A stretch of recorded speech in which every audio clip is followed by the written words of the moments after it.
Gujarat cyber centre of એક્સિલન્સની ટીમના PI સાર્થક સોની, જોટાણીયા, PSI નિખિલની team દ્વારા એક ખૂબ મોટું ડિટેક્શન કરવામાં આવેલું છે.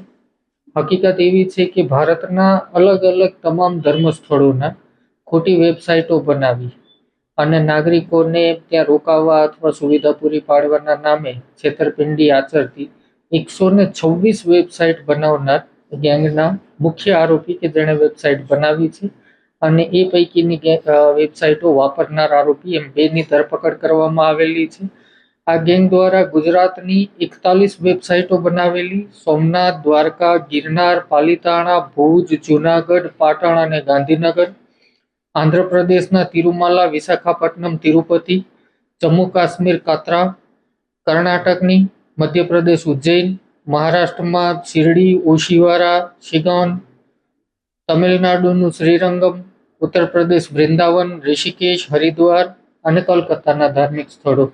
આમ આ ગેંગ દ્વારા ભારતના 21,985 નાગરિકો સાથે છેતરપિંડી કરવામાં આવેલ હોવાની હકીકત ધ્યાનમાં આવેલ છે.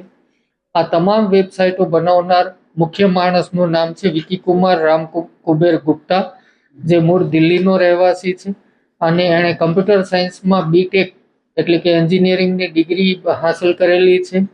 અને આ વેબસાઇટો પૈકીની 12 વેબસાઇટોનો છેતરપિંડી માટે ઉપયોગ કરતો શૈલેષ સોની, જે ભરતપુર રાજસ્થાનનો રહેવાસી છે, તેની પણ ધરપકડ હાથ ધરવામાં આવેલી છે.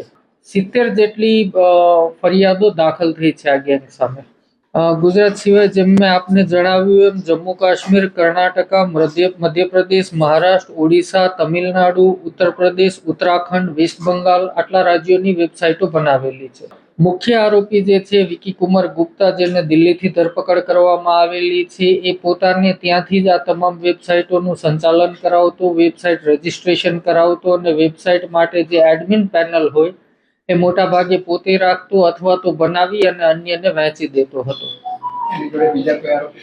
એની સાથે શૈલેષ સૈનીની ધરપકડ કરવામાં આવેલી છે. એમની ધરપકડ ભરતપુર જિલ્લો રાજસ્થાનથી કરવામાં આવેલી છે. આ 126 પૈકીની 12 વેબસાઇટો આ શૈલેષ સૈની વાપરતો હતો.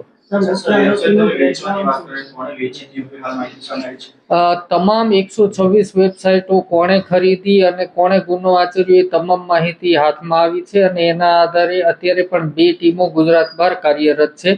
મુખ્ય આરોપીની શૈક્ષણિક લાયકાત જોઈએ તો એમણે બેચલર ઇન ટેકનોલોજી એન્જિનિયરિંગનો અભ્યાસ દિલ્હી ખાતેથી કરેલો છે. સૌથી વધારે શિકાર મારા મતે ગુજરાતના છે, છતાં એક્ઝેક્ટ ફિગરો અમે પૂરા પાડી દઈશું. કેમ કે વેબસાઇટ બનાવવાની સંખ્યા પણ આપણે જોઈએ તો 40 થી વધારે વેબસાઇટો ગુજરાતના ધર્મસ્થળોની બનાવેલી છે.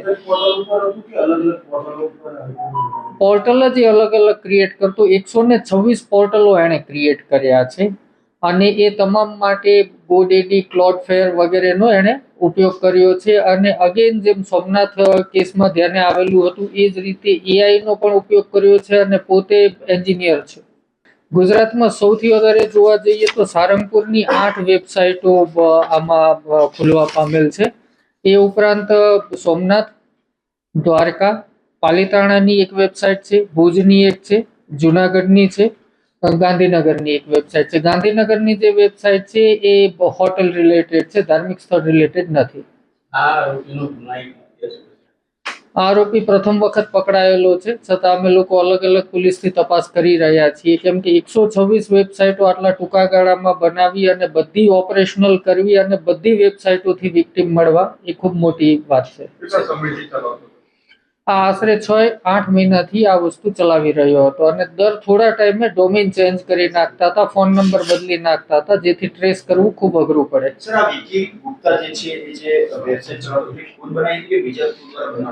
પોતે જ બનાવેલી હતી. પોતે બીટેક થયેલો એટલે કે એન્જિનિયર છે અને એ વેબસાઇટ ડેવલપિંગનું કામ સારી રીતે જાણે છે.